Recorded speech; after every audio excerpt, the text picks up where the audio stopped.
Hey guys, welcome to target Sarkari Naukri. मैं हूं इरशाद अली।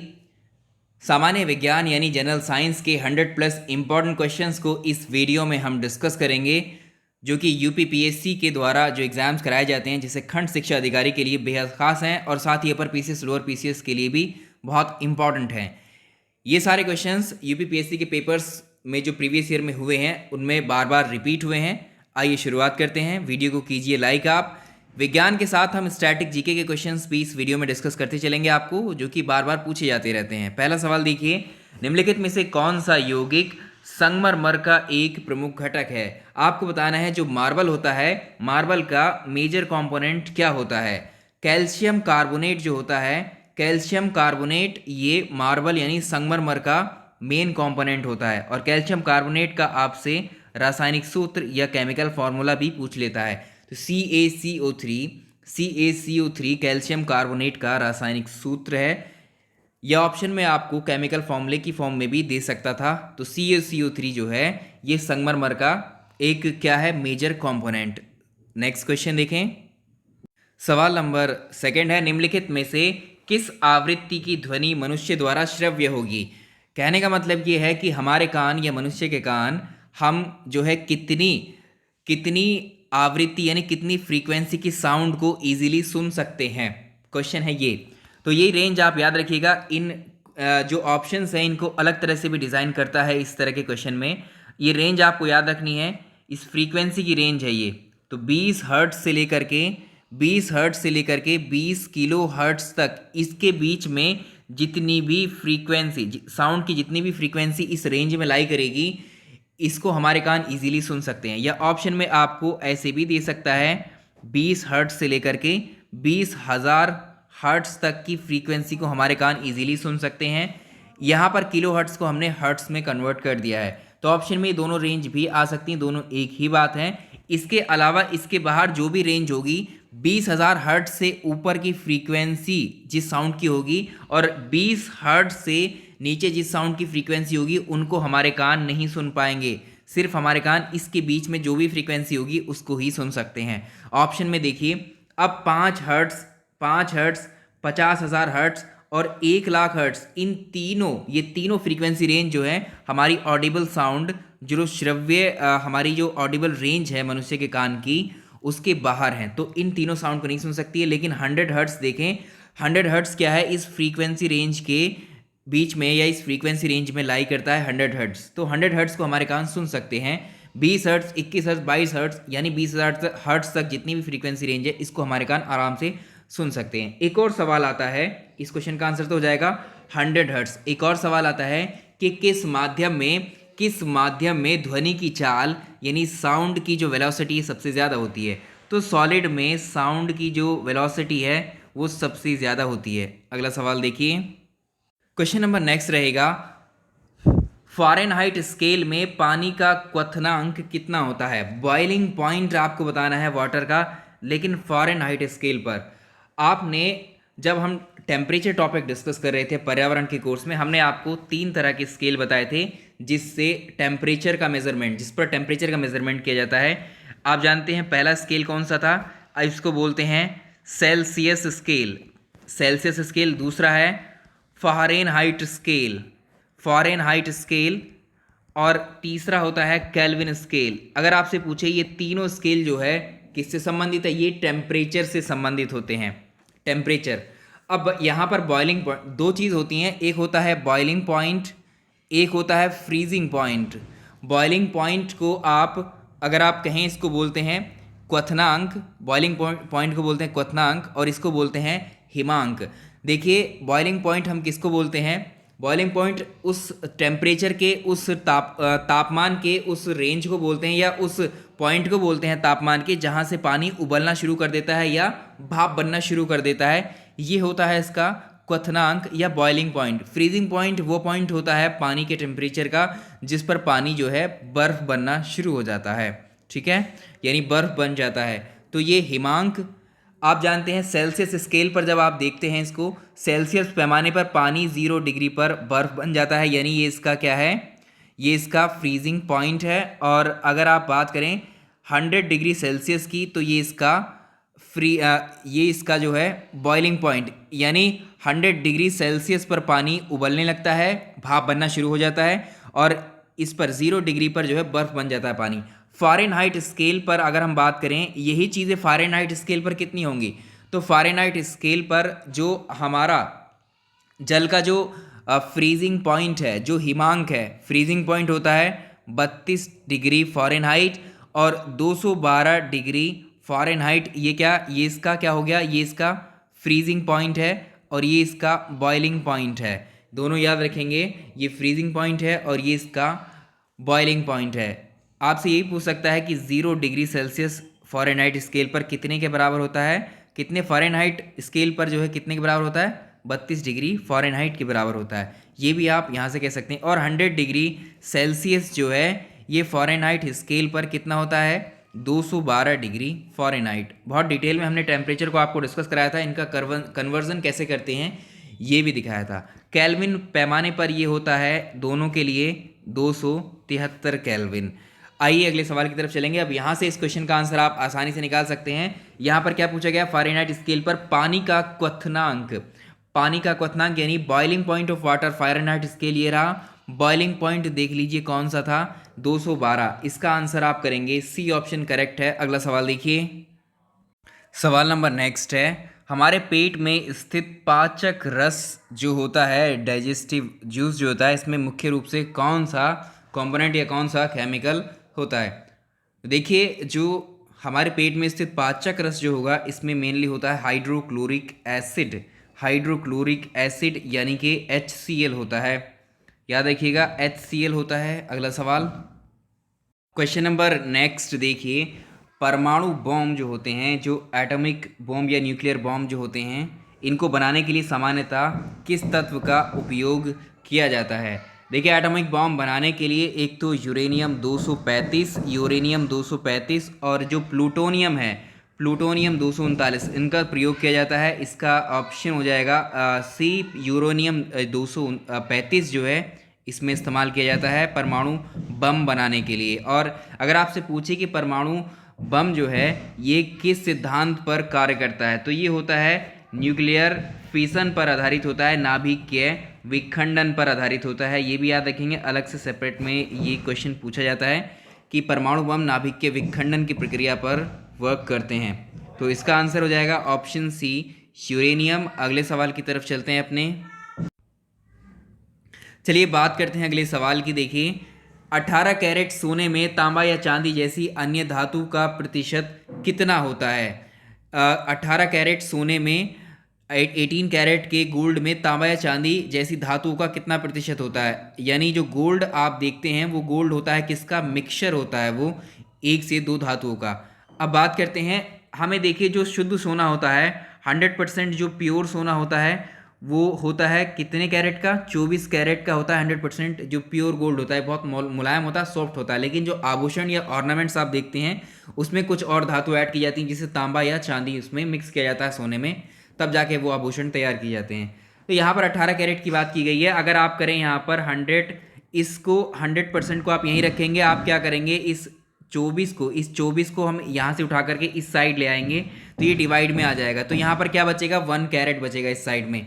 हमको कितने कैरेट की वैल्यू चाहिए, हमको 18 कैरेट की वैल्यू चाहिए। तो 18 से आप क्या करेंगे, दोनों साइड मल्टीप्लाई कर देंगे। जब 18 से दोनों साइड मल्टीप्लाई करेंगे, अब आप काट लीजिए, 6 तिया 18, 6 चौके 24 और ये 4 से जो है 25 बार कटेगा, तो ये हो गया 25 तिया 75% गोल्ड होगा कितने में, 18 कैरेट में। ये एक की मल्टीप्लाई 18 से किए तो 18% जो 18 कैरेट का जो गोल्ड होगा उसमें 75% गोल्ड होगा और बाकी जो उसमें 25% कितना बचा, 25% जो है अन्य धातु होंगी। तो इसमें पूछा गया 18 कैरेट सोना में तांबा या चांदी जैसी अन्य धातु कितने प्रतिशत है। भाई 75% तो गोल्ड हो गया 18 कैरेट में, तो बाकी धातु जो बची होंगी वो बाकी परसेंट जो बची होगी वो अन्य धातुओं की होगी। तो 25% इसमें या तो तांबा मिला हुआ था या चांदी मिली हुई थी। तो इसका आंसर हो जाएगा ऑप्शन बी। अब आपसे कुछ भी पूछ सकता है कि 22 कैरेट गोल्ड में गोल्ड कितना प्रतिशत होता है या अन्य धातु कितनी प्रतिशत। अब आप इसी पैटर्न पर कुछ भी निकाल सकते हैं। 22 बोलेगा तो यहाँ 22 से मल्टीप्लाई कर देंगे दोनों साइड। 23 कैरेट के लिए पूछेगा तो 23 कैरेट से कर देंगे। कुछ भी आप कर सकते हैं। तो एक क्वेश्चन आता है, सोने की शुद्धता जो है किस में मापी जाती है? सोने की शुद्धता कैरेट में मापी जाती है, ये याद रखिएगा। और सोना बहुत जो है मुलायम, एक सॉफ्ट मेटल होती है सोना, इसलिए उसके जो आभूषण है वो शुद्ध सोने के नहीं बनाए जाते हैं, उसमें कुछ ना कुछ धातु मिक्स की जाती है, तो तांबा मिक्स किया जाता है उसमें, या चांदी मिक्स की जाती है, या एल्यूमिनियम, कुछ भी मिक्स किया जाता है। वैसे ही यहाँ पर पूछा गया है 18 कैरेट के गोल्ड में कितने % दूसरी धातु मिक्स की गई है? तो 25% यहाँ पर तांबा या चांदी ऐड की गई थी। अगला सवाल देखेंगे, नेक्स्ट क्वेश्चन। सवाल नंबर नेक्स्ट देखेंगे हम लोग, निम्न में किस प्रकार के कोयले में सबसे ज़्यादा कार्बन सामग्री यानी कार्बन कंटेंट या कार्बन की मात्रा इसमें से कौन से कोयले में सर्वाधिक पाई जाती है? जब कोयला बनने का प्रक्रम शुरू होता है, जब शुरू होता है, कोयले की सबसे पहली फॉर्म जो हमको मिलती है वो होती है पीट। कोयले की मेनली 4 टाइप होते हैं या 4 स्टेजेस होती हैं। पहली स्टेज होती है पीट, दूसरी होती है लिग्नाइट, और तीसरी होती है बिटुमिनस, और चौथी होती है एंथ्रासाइट। अगर आप देखें तो इस वाले में पीट जो कोयला होता है ये कोयले की पहली स्टेज होती है, और इसमें कार्बन कंटेंट सबसे कम होता है, फिर लिग्नाइट में उससे ज़्यादा होता है, बिटुमिनस में उससे ज़्यादा, और सबसे ज़्यादा होता है एंथ्रेसाइड में। तो एक सवाल आता है, सबसे उच्च क्वालिटी का कोयला या उच्च गुणवत्ता का कोयला कौन सा होता है? तो आंसर होगा एंथ्रेसाइड। और अब अगर आपसे ये पूछे इनमें से कोयले में से सबसे ज़्यादा कार्बन कंटेंट या कार्बन की प्रतिशत मात्रा सबसे ज़्यादा किस में होती है? वो भी एंथ्रासाइट में ही होती है। याद रखेंगे इसको, 80% से 90% के बीच में इसमें कार्बन कंटेंट होती, तो सबसे कम होती है पीट में।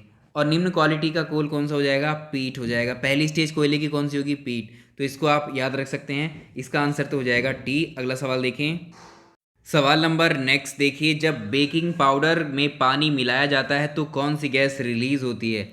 जो बेकिंग पाउडर होता है, खाने वाला पाउडर, सोडा, बेकिंग सोडा, इसका रासायनिक सूत्र आपसे पूछ लेता है। ये रासायनिक सूत्र बहुत इंपॉर्टेंट है, NaHCO3। बेकिंग पाउडर को हम जो है NaHCO3 या इसी को हम बोलते हैं सोडियम बाई कार्बोनेट इसको बोला जाता है। और जब हम इसमें जो है पानी ऐड करते हैं तब इससे जो है कार्बन डाइऑक्साइड गैस रिलीज होती है। Option B, carbon dioxide gas इससे रिलीज होती है। बेकिंग पाउडर या खाने वाले पाउडर या बेकिंग सोडा का जो रासायनिक सूत्र है वो NaHCO3 है, इसके नाम से भी डायरेक्टली पूछा जाता है, या आपसे इसका रासायनिक नाम भी पूछ लेता है। रासायनिक सूत्र और रासायनिक नाम दोनों जरूर याद रखिएगा, सोडियम बाई कार्बोनेट। चलिए नेक्स्ट सवाल देखते हैं। सवाल नंबर नेक्स्ट देखेंगे, राष्ट्रीय पुलिस एकेडमी। तो स्टैटिक जीके के क्वेश्चन हैं आपके लिए। राष्ट्रीय पुलिस एकेडमी या नेशनल पुलिस एकेडमी कहाँ पर स्थित है? एक्चुअली इसका जो नाम है ओरिजिनल वो होगा सरदार वल्लभ भाई Patel national police academy, SVPNA, Sardar Vallabh भाई पटेल नेशनल पुलिस एकेडमी। ये कहाँ पर स्थित है? एक्चुअली ये स्थित है हैदराबाद में है ये पुलिस एकेडमी। ऑप्शन ए इसका सही आंसर है। इसकी स्थापना आपसे पूछता है, जो IPS ऑफिसर्स होते हैं, IPS ऑफिसर्स की ट्रेनिंग के लिए है ये NPA जो है। तो इसका मतलब भारतीय पुलिस सेवा के जो अधिकारी होती हैं उनके ट्रेनिंग के लिए, उनके प्रशिक्षण के लिए राष्ट्रीय संस्थान ये बनाया गया है, और ये हैदराबाद में है। इसकी स्थापना वर्ष आपसे पूछ सकता है, तो 15 सितंबर 1948, 15 सितंबर 1948 में इसको स्थापित किया गया था। किसको? सरदार वल्लभ भाई पटेल नेशनल पुलिस एकेडमी को या राष्ट्रीय पुलिस एकेडमी को। ठीक है, दोनों बातें एक ही हैं। अगले सवाल की तरफ चलेंगे अपने। सवाल नंबर नेक्स्ट रहेगा, गोकुल पुरस्कार संबंधित है। गोकुल पुरस्कार किससे संबंधित है? तो ये जो है दुग्ध उत्पादन से संबंधित है। दुग्ध यानी दूध के उत्पादन में सहकारिता को बढ़ावा देने के लिए गोकुल पुरस्कार दिए जाते हैं। तो ऑप्शन बी इसका करेक्ट आंसर रहेगा। और ये जो हैं, जो एक्चुअली जो एक तरीके से दुग्ध उत्पादन में जो उत्पादक होते हैं, ग्वाले होते हैं, या फिर दुग्ध उत्पादन में जिस व्यक्ति ने महत्वपूर्ण योगदान दिया होता है, उसके लिए दिए जाते हैं। तो आखिरी बार ये अवार्ड 2017-18 के लिए किसको दिया गया है? उत्तर प्रदेश में। तो गोकुल पुरस्कार वर्ष 2017-18 में प्रथम पुरस्कार जो प्रदान किए गए थे, उसमें जो है प्रदेश में सबसे अधिक दूध की आपूर्ति करने वाले लखीमपुर खीरी जो जिला है, इसमें एक दुग्ध समिति है जिसका नाम है बेलवा मोती। याद रखिएगा, ये एक दूध वाली समिति है, दुग्ध समिति है बेलवा मोती। इस समिति के सदस्य हैं जिनका नाम है वरुण सिंह। वरुण सिंह को 2017-18 का ये गूगल पुरस्कार दिया गया है, याद रखिएगा। इसमें ये प्रथम पुरस्कार इनको मिला है, ठीक है। और इसमें द्वितीय पुरस्कार जो मिला है, द्वितीय पुरस्कार मेरठ की जो दुग्ध समिति महिला हैं नागौरी, एक जैसे ये समिति है एक नागौरी समिति है मेरठ की, तो द्वितीय पुरस्कार इसमें किसको दिया गया है, वो दिया गया है कुसुम को। ये दोनों नाम याद रखेंगे 2017-18 लेटेस्ट। तो इसका आंसर हो गया ऑप्शन बी। अगला सवाल देखें। सवाल नंबर नेक्स्ट देखिए, भारत और पाकिस्तान के बीच ताशकंद समझौता कब हुआ था। ये एक क्वेश्चन और बनता है, ये ताशकंद कहाँ पर है। तो देखिए, भारत और पाकिस्तान का युद्ध जो हुआ था साल 1965 में, साल 1965 में इंडिया और पाकिस्तान का जो युद्ध हुआ था, इस युद्ध के बाद में एक शांति समझौता किया गया था साल 1966 में। 10 जनवरी, इसको याद रखेंगे, 10 जनवरी 1966 में एक शांति समझौता किया गया था जिसे ताशकंद समझौते के नाम से जाना जाता है। और इसमें जो है इसमें जो पार्टिसिपेट किया था भारत की तरफ से, तो लाल बहादुर शास्त्री थे और पाकिस्तान के प्रधानमंत्री अयूब खान थे बाद में, ठीक है। इसको साइन किया गया था इस समझौते को। और ये ताशकंद कहाँ पर है, ये भी आपसे पूछता है क्वेश्चन जो है एग्जाम में। तो ये है उज्बेकिस्तान में है ताशकंद, उज्बेकिस्तान में, याद रखिएगा। इसका आंसर आप कर सकते हैं, कब हुई थी ये ताशकंद समझौता हुआ था कब, 1966 में हुआ था। ऑप्शन ए सही आंसर। अगले सवाल की तरफ चलेंगे अपने।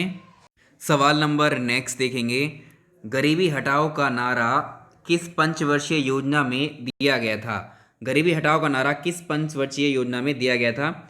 जो पंचवर्षीय योजना या 5 ईयर प्लान्स थे, ये प्लानिंग कमीशन के द्वारा, 5 ईयर प्लान जो है प्लानिंग कमीशन के द्वारा तैयार किए जाते थे, जिस प्लानिंग कमीशन को यानी योजना आयोग को अब नीति आयोग कर दिया गया है।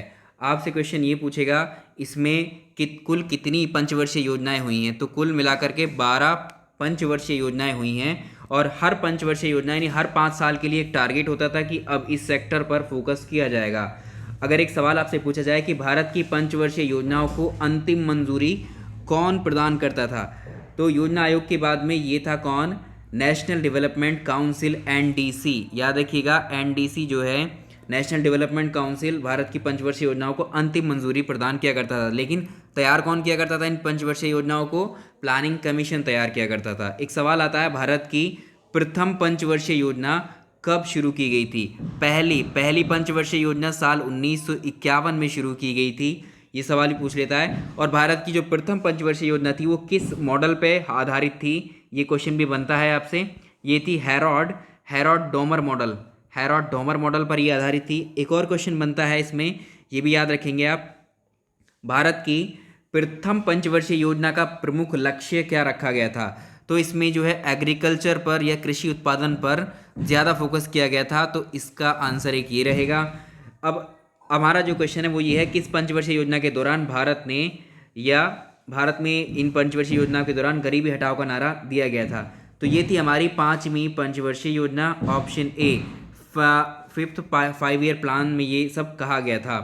और अगर आपसे ये पूछे कि किस पंचवर्षीय योजना के दौरान भारत ने मिश्रित अर्थव्यवस्था चुनी थी, तो ये थी 2nd 5 ईयर प्लान में जो है मिश्रित अर्थव्यवस्था को चुना था। और एक और आता है कि भारत में योजना अवकाश कब घोषित किया गया था। तो तीसरी पंचवर्षीय योजना के बाद में योजना अवकाश घोषित किया गया था। इतने क्वेश्चन बनते हैं किस पर, योजनाओं पर, या इससे भी ज़्यादा बन सकते हैं, ऐसा नहीं है, ये बहुत सारे हैं, ठीक है। तो इसको याद रखेंगे। अगला सवाल देखिए, सवाल नंबर नेक्स्ट रहेगा, बहुत सिंपल है, आंसर कर सकते हैं। उत्तर प्रदेश राज्य में जो यमुना एक्सप्रेस वे है किन 2 शहरों को जोड़ता है। यमुना एक्सप्रेस वे जोड़ता है किसको, आगरा से नोएडा को जोड़ता है, ये ऑप्शन सी रहेगा। आगरा से नोएडा तक जाता है ये यमुना एक्सप्रेस वे। अगला सवाल देखें, सवाल नंबर नेक्स्ट देखेंगे, भारत में कौन सा राज्य ऐसा है जो सबसे अधिक पड़ोसी राज्यों की सीमाओं को टच करता है। ये आप जानते हैं, जो उत्तर प्रदेश है वो सबसे ज़्यादा स्टेट्स की बाउंड्रीज को टच करता है।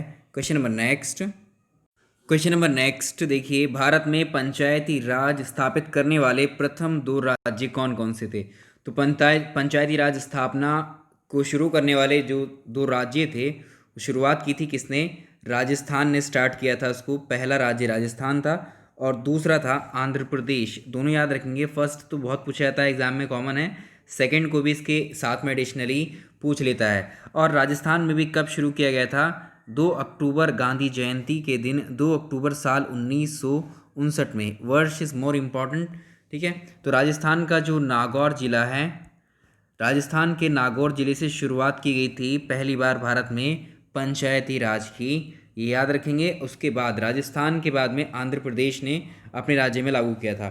अब एक क्वेश्चन आता है इसमें, एक क्वेश्चन आता है कि पंचायती राज दिवस, पंचायती राज दिवस, पंचायती राज दिवस कब मनाया जाता है? ये डेट याद रखिएगा, 24 अप्रैल को पंचायती राज दिवस को सेलिब्रेट किया जाता है। 73वां संविधान संशोधन अधिनियम 1992 पारित हुआ था और बाद में इसको लागू किया गया था 24 अप्रैल 1993 से। इसके बाद से ही जो है पंचायती राज दिवस की जो डेट थी वो 24 अप्रैल घोषित की गई थी। और पहली बार जो ये दिवस मनाया गया था पंचायती राज दिवस, वो 2010 में मनाया गया था। तो इसका आंसर हो जाएगा ऑप्शन सी, अगला सवाल। सवाल नंबर अगला है और इम्पॉर्टेंट है। तो यहाँ पर यूपी के क्वेश्चंस भी मिक्स हैं। उत्तर मध्य रेलवे, इसे आप बोलते हैं नॉर्थ सेंट्रल रेलवे। उत्तर मध्य रेलवे या नॉर्थ सेंट्रल रेलवे का हेडक्वार्टर कहाँ पर स्थित है?